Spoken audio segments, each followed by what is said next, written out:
And so begins another Monday edition of Bet alongside the prop queen, Anita Marks. I am the prop prince, Tyler Fulghum. We, of course, going to dive into Monday Night Football, a matchup with Mac Jones and your Patriots, Anita Marks, and the Buffalo Bills in the AFC East. I see you rocking mac and cheese on your shirt there with the heart emoji. It fits because I'm not sure Mac Jones's mama likes Mac Jones as much as you do, the way he's played this season with those Rookie of the Year tickets you got earlier. Mike Tannenbaum, of course, going to join us, the Monday Night Football god, staying hot. And then we also have the Bear and Chael Sonnen to talk a little MMA inside the UFC octagon. So a jam-packed Monday show. You see where to find ESPN sports betting content on our YouTube channel. So go peep it. You can watch this live there. You can watch other shows there. You can get all kinds of content throughout the day across all kinds of sports. If you want to bet it, you will find it there. But like I said, jam-packed, Anita, we got to hit the gas and go fast. On Monday, we start with reaction or no action. You know the bit. I read a statement. You give me a reaction or no action. Going to pass on this. We'll start in the NFL. San Francisco 49ers coming off a tough loss against that reeling Seahawks team. Will miss the playoffs. Reaction or no action? No action here. Listen, we've got a lot of brainiacs working for us up there in Bristol, Connecticut. They've got a 68.6% FPI chance that this team makes the playoffs. So no action. They came into Week 16 with the second easiest remaining schedule in the NFL. At Cincinnati, I think they win this week, by the way. +1, go jump on that line right now. # run, don't walk. Atlanta, Tennessee, the Texans. And they end against the Rams. Chances are they go 4-1. I think there's a good chance they get in, Tyler. Yeah, currently in the 7th spot in the NFC, which has you in. Remember, 7 teams getting in. No action for me as well. I do think they make the postseason. You ran through the schedule there. I think 4-1 is very likely. The biggest reason why I think 4-1 is likely is because I have to play the Seahawks. For whatever reason, Kyle Shanahan just can't beat Pete Carroll's team, no matter how good or poorly, how well or how poorly Seattle is playing. So no Seattle left on the schedule. That's an L that they're not going to have. You look at Atlanta, Tennessee, and Houston. I think they'll be favored in those games. We'll see. LA is a team that Kyle Shanahan, meanwhile, has had Sean McVay's number. So even if the Rams are playing for something there at the end of the season, I think they can win that game there. So we agree, no action on the Niners missing the postseason despite the disappointing loss Sunday in Seattle. Let's move on to Baltimore, where they suffered a disappointing loss on Sunday against Ben Roethlisberger and the Pittsburgh Steelers at Heinz Field. Lamar Jackson was pressured and picked in that matchup. He will throw an INT next Sunday at Cleveland. He's thrown an interception in 4 straight. Reaction or no action, Anita?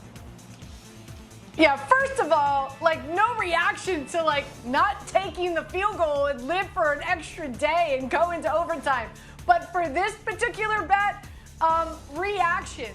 This is a very sloppy offense that we're seeing right now. Very, very uncharacteristic of the way that Lamar Jackson plays football, but it is what it is. I feel like he's just feeling forced into having to score points because, again, the excuse, I'll call it an excuse, that Harbaugh gave us yesterday was that his defense, specifically his secondary, is an infirmary. So I just think he's forced. He's got an interception in 4 straight games. In 2 of those 4 games, there are multiple interceptions. So yeah, man, reaction here. I'll put money down that he tosses another pick. It's a very sloppy offense right now, Tyler. I'm with you, sister. I'm going to say reaction here as well. He has done it in 4 straight games, and if you've been watching those games, Lamar has been pressured, and you've seen it's caused him to make some poor throws, some inaccurate throws, even when he's had clean pockets or been out in space with time to throw the football. He just hasn't been as sharp recently as he was earlier in the season, and I think there's a couple of things that play into that. It is the offensive environment around him, the fact that the defense isn't as dominant as it has been in years past, so he feels that pressure to have to make things happen for his team offensively, and when you do that, you make more risky throws, more risky decisions. Cleveland has a good defense, too. Cleveland has Myles Garrett that can get after him and cause some pressure as well. So I will say reaction. The Browns pick him off next week, and he runs that streak to 5 straight games with an INT. Now to Arizona. Cliff Kingsbury and the Cardinals, best record in the NFL, go to Chicago, beat and cover against the Bears. Okay, a lot of teams do that, but can only beat that week, who's in front of you. Will Cliff Kingsbury win Coach of the Year? Reaction or no action? Keep in mind, your boy Bill Belichick right now is currently the odds-on favorite. Yeah, no action here for me, baby. I'm all about Bill Belichick. I think the Patriots win tonight in Buffalo. I think he wins the division. I think the Patriots go to the postseason. I think they make some noise. The fact that Bill Belichick goes from 7-9 last year to potentially making it into the postseason. Again, I'm banking that they do and making a run in the postseason with a rookie quarterback in Mac Jones. Are you kidding me? That Chicago passed on, that the Jets passed on, that the 49ers passed on. Are you kidding me? I am all about Bill Belichick 7 days a week and twice in 2021. Listen, I think Belichick is deserving, no doubt about it.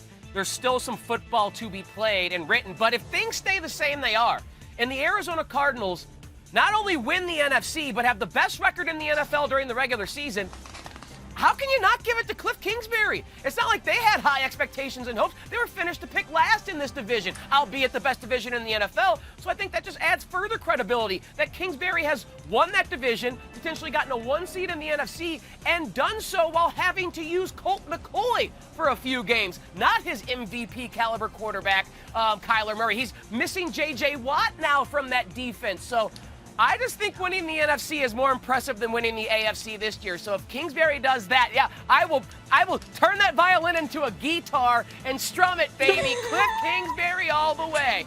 Nope. All right. Nope. So nope, we're 2 for 3 there. A little bit of disagreement on the final reaction or no action. Maybe we can find someone. Oh, how about Mike T to break the tie? Let's welcome in our Monday night seer, Mike Tannenbaum, GM here at ESPN. Mike, you heard our conversation there about Coach of the Year. I know some people love to hate Bill Belichick, and Cliff Kingsbury is someone that people like to pick on a little bit too. How would you break this tie if you had to pick between Belichick or Kingsbury for Coach of the Year?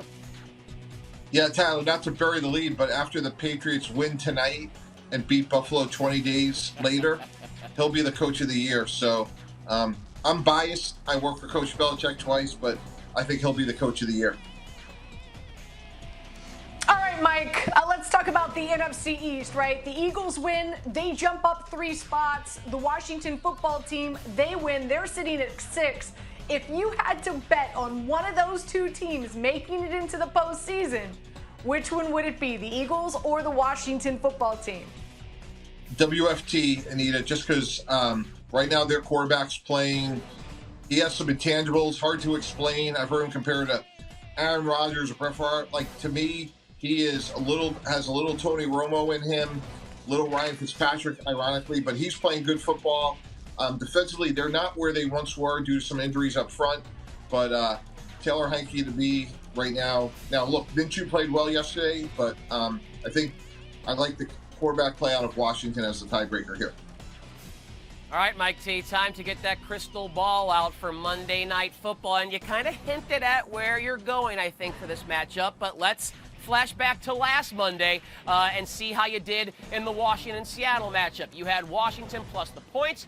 You got that because they won outright. The total did not go over, but you did get the Russell Wilson INT very, very late in the game. So yet again, 2-3 on Monday night, 10-2 overall, picking the side on Mondays, which is just remarkable. I think I know where you're headed tonight. Bills favored by 3 at home. The total very low because of these wind and weather conditions. 8 Eastern kickoff on ESPN. Sounds like you're backing the underdog here, though. Yeah, they're going to win. I got New England winning tonight. I think it's going to be a low-scoring game, maybe 21-17. I like New England and the under. I think Coach Belichick is going to force Brian Daboll, a former employee of his, now the offensive coordinator of the Bills, to have to play a slow, methodical game. And I just think Mac Jones is going to be able to stand toe-to-toe with Josh Allen, and they got the better running game. So it should be a tough, hard-fought, competitive game, but I think New England wins. Can we just marinate in that for a minute? Mac Jones stand toe-to-toe with Josh Allen. I'm going to throw some prop bets at you, Mike T, because you're so good at them. Mac Jones over under 200.5 passing yards. Josh Allen over under 34.5 rushing yards. What side of the coin are you on with these two prop bets? Yeah, Anita, I'm going to go under on the passing yards just because of like the conditions. And I'm going to say something a little contradictory here. I think Josh Allen's going to rush for more than 35.5 yards, but I just don't think that he's going to have a dominating game running the ball. Like, I don't think if the three of us were talking tomorrow, I don't think we're going to be saying like, wow, Josh Allen ran for 120 yards, because I think that's one of the things Coach Belichick's going to try to take away. But with that said, I still think that number's low to me, so I see it more than 35.5.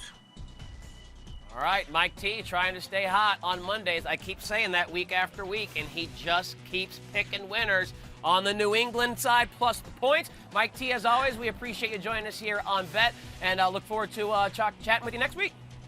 Hey, Tyler, one of these weeks, if I win, can I get some avocado toast? I mean, is that too much to ask for here?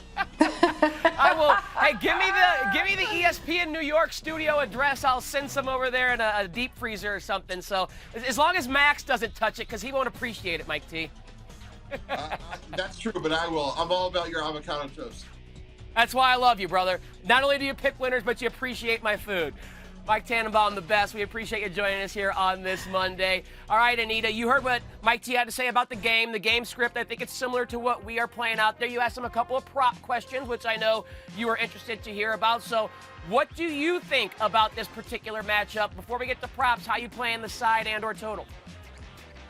Yeah, we talked about it on Daily Wager on Sunday. I'm all over this Patriots team. I like the Patriots +3. I'm going to play them a little bit on the money line. I love the teaser. I'm going to tease them up to +9. Also, I'm going to tease the under up to 47 and play the under there. This is a Buffalo Bills team. Listen, they're 1-3 against teams that are above 500. With all due respect, I picked the Bills to win the Super Bowl prior to the season, but right now there's an ebb and flow to the season, and the Patriots are the better team. We just heard Mike Tannenbaum say he thinks that this guy right here, Mac Jones, is going to stand toe-to-toe with Josh Allen. That's unbelievable. I think the weather conditions are going to be a huge factor. We were hearing up until today almost gust 40 miles per hour winds. Now we're hearing 60 mile per hour winds. Rain, sleet, snow, horrible weather conditions. What does that mean? The team that's going to be able to run the football the best and play the best defense is going to win the game. And the Patriots, they check both those boxes, Tyler. So I'm all over the Patriots tonight. You know I love a two-leg, same-game, 6-point teaser. I, like you, it's kind of a sweep, the kiss of death across the board.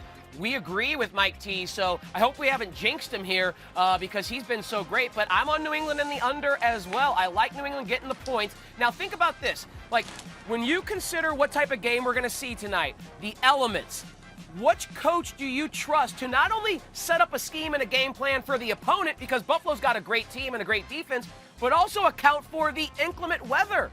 That's Bill Belichick. I love Sean McDermott. I love his staff. But Bill Belichick is the GOAT. So if I'm going to get a 3-point head start on the scoreboard with this specific game environment where we're going to see these crazy winds and all kinds of inclement cold weather, I like Bill Belichick to develop a game plan to win in that specific environment. So like you, I'll do the 6-point two-leg teaser within the game. I'll play New England, +3 and the total under 40.5. Mike T liked it so much, I'll sprinkle a little action on New England to win this outright. So maybe the kiss of death, we all agree here, but hard not to like New England in this scenario, and there not being very many points put on the scoreboard. Now let's get to the prop market, which I know you are very, very fond of. Why don't I just get out of the way here, because during pre-production I saw the cheesecake menu, and for just one game, I tell you what, even you, Anita Marks, have impressed me with what you're going to do tonight, the action you're going to have. So I'll start really quickly because I only got two. One of them, Mike T touched on. I like being aligned with Mike T on Monday night because that's been profitable. I'm going to go with Josh Allen over those 35.5 rushing yards. Again, I think Belichick will try and take that away from him, but I think the opportunity is going to be there. There's always going to be 4, 5, 6 design runs from Brian Daboll for Josh Allen, right?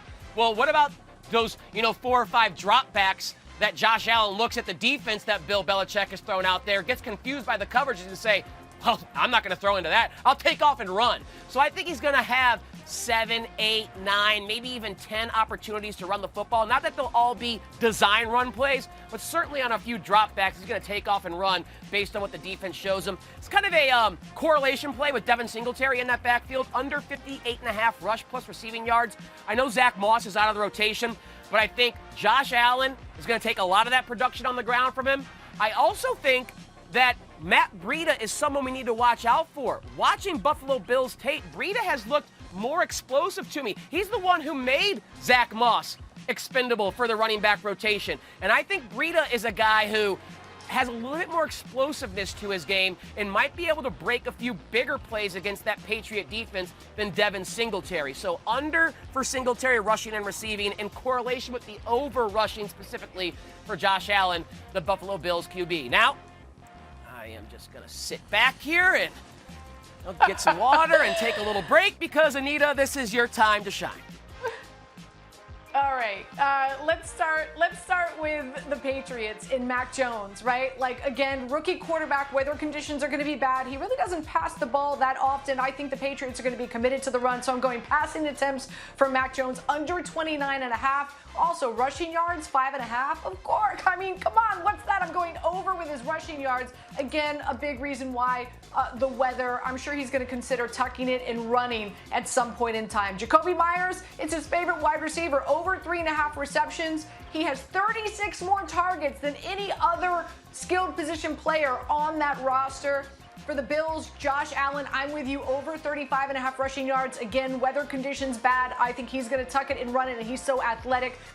I've got him anytime interception. He's thrown 7 picks in the last 4 games. I think he'll do it against this really excellent Patriots defense. Daniel Knox back in action, anytime touchdown. Top 2 scoring tight ends in the NFL are playing tonight, Knox and Hunter Henry. So Knox, anytime touchdown. He's got 7 on the season. Stephon Diggs, under 4.5 receptions and under 61.5 receiving yards. Man, I can't wait to see this matchup between him and J.C. Jackson. J.C. Jackson won AFC Defensive Player of the Month. I think he takes Stephon Diggs out of the equation. Last but not least, Cole Beasley. I think he's going to get a lot of targets tonight, over in receptions, over in yards. Kyle Duggar does not play from what I'm hearing right now. And if that's true, the inactive-active list comes out and he's inactive. Boy, Beasley out of the slot has a really favorable matchup against the Patriots secondary. So I think that he's going to get a lot of targets from Josh Allen. So that's just a few of the prop bets, Tyler, that I'm going to be dabbing into tonight. I love it, Anita. The cheesecake menu is looking robust as always. The ones that stand out to me, they're kind of correlation with one another on the Buffalo side, those wide receivers. Diggs, you're playing under. Beasley, you're playing over. And that makes sense to me as well because the matchup you talked about with Diggs versus Jackson is one of the best corners in the league no one really talks about. And Beasley runs those shorter intermediate routes near the line of scrimmage. And with the wind being such a factor, obviously it would make sense for quarterbacks. They're going to have an easier time trying to complete passes that are only 4 or 5 yards past the line of scrimmage rather than Diggs. Not that he doesn't run that or have that in his route tree, but more of his are going to be 10, 12, 15 yards beyond the line of scrimmage. I will say this, though. Buffalo drafted Josh Allen specifically because his arm strength can cut through winds like a hot butter through knife, and Josh reminded us of that this week. So we'll see if he has that bazooka working to push the ball downfield. But I love the menu that you put out there. I think it's knife through butter. Knife through butter. Did I say butter through knife? Yeah, well, that's certainly not happening. I apologize for the slight dyslexic moment there. Hot knife through butter is what we need.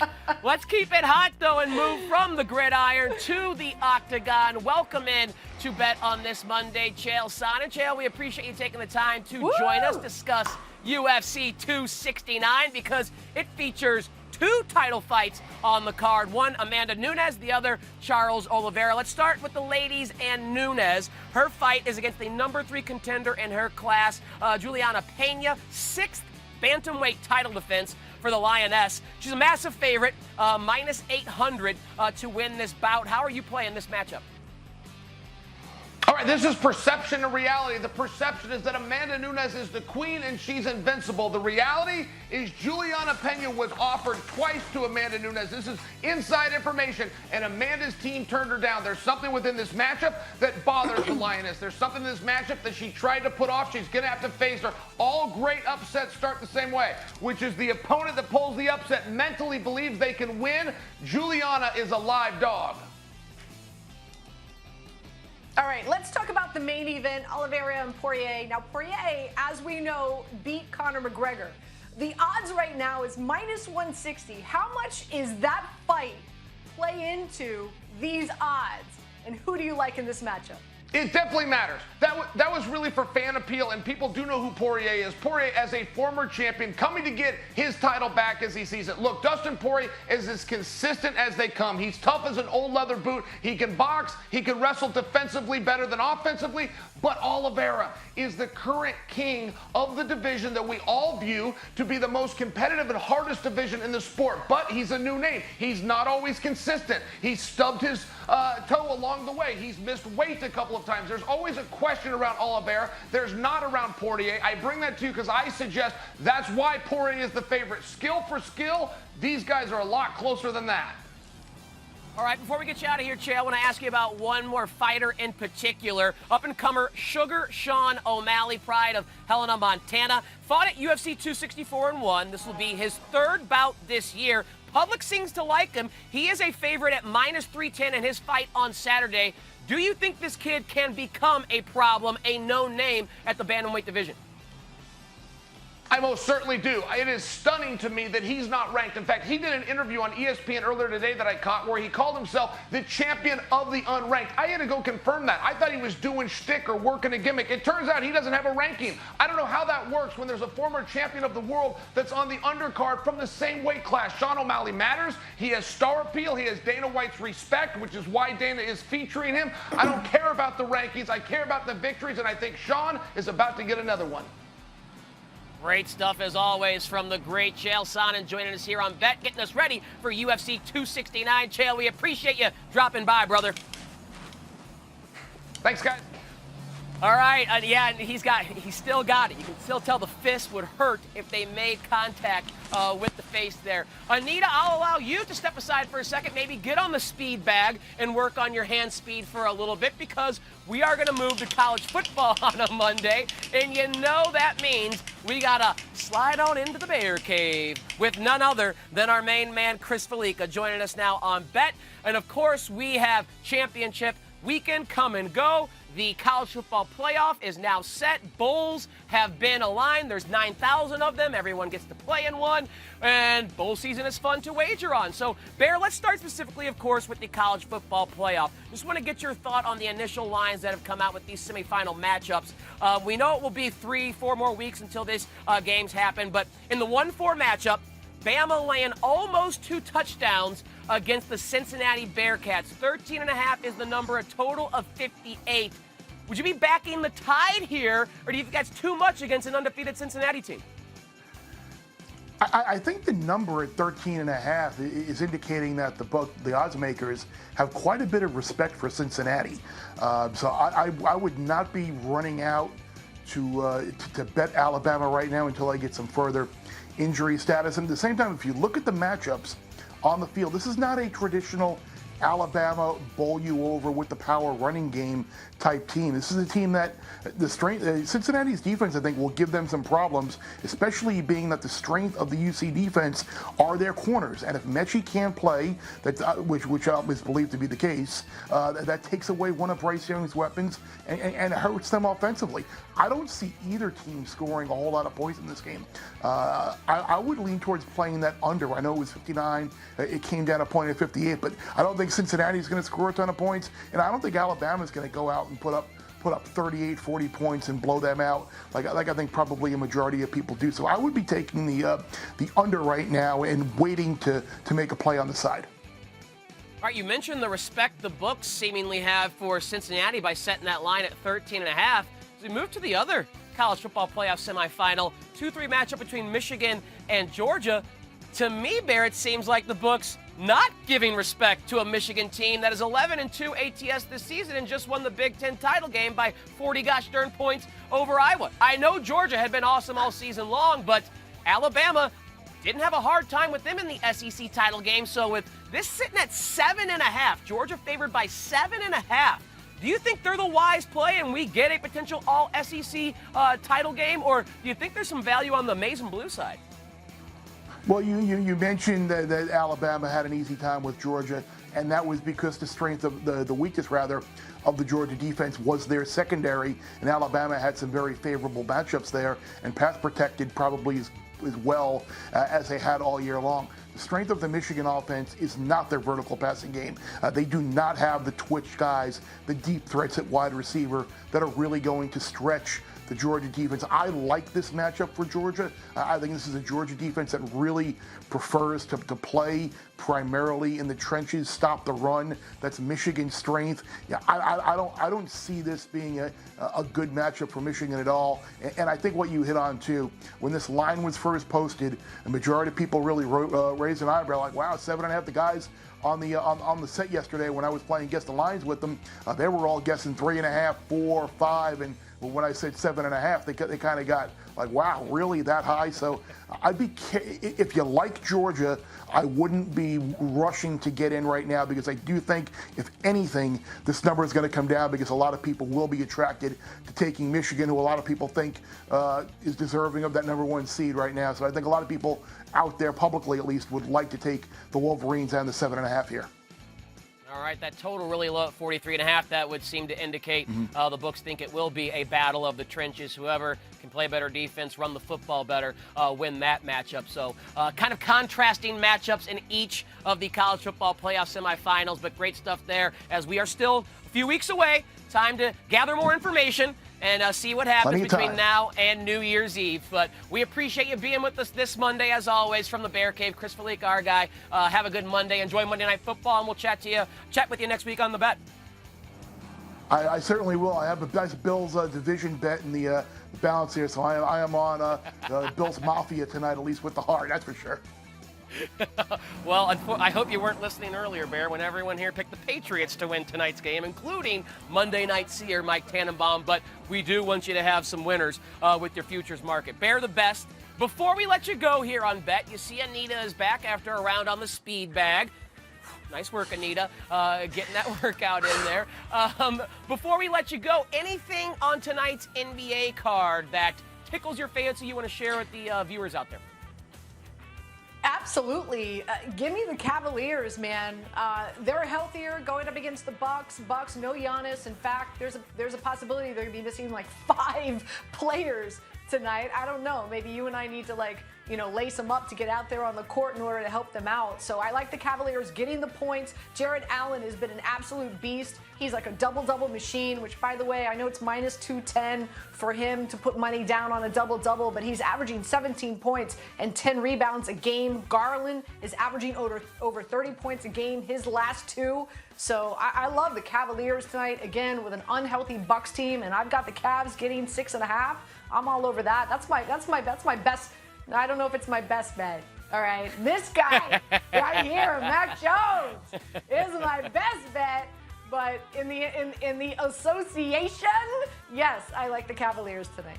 You know, Anita, a lot of people might look at that and say the Cavs against the Bucks, but if you haven't been watching the NBA, you don't realize how good this Cavs team has become already. They are 17-5 ATS this season. Not the Warriors, not the Bucks, not the Suns. The Cleveland Cavaliers have the best record against the spread, and I think it's something we can still exploit because the public is going to look at the Cavaliers. They haven't been good since LeBron left there. No, they're legit. And with the Bucks maybe being shorthanded, I think that's a super sharp bet right there on the Cavaliers. That's one I love as well. I'm going to go to another matchup in the Eastern Conference here with Joel Embiid and the Sixers playing the Charlotte Hornets. I like Embiid to go over 26.5 points against a Hornets team that is on the second leg of a back-to-back, doesn't defend the post and the center position very well, and is missing 6 guys from their rotation, including starting center Mason Plumlee, because they're in the health and safety protocols. So This is a smash spot for Embiid and the Sixers. Sixers are 6.5-point favorites, and they haven't played since, I believe, Friday, so they're fully rested. I love the Sixers in this spot. I love Embiid to not only go over this, but maybe a 30 or 40 burger for Embiid tonight, and it may only take him 30, 32 minutes to do such. So that's where I'm going tonight before we let you go in the NBA. Love your Cavs bet as well for Mike Tannenbaum, for Chris Fallica the Bear, for Chael Sonnen. She is Anita. She's Anita, actually. Back in mac and cheese tonight. We'll see you Thursday back here on Bet. We eatin'. We're going to be eating.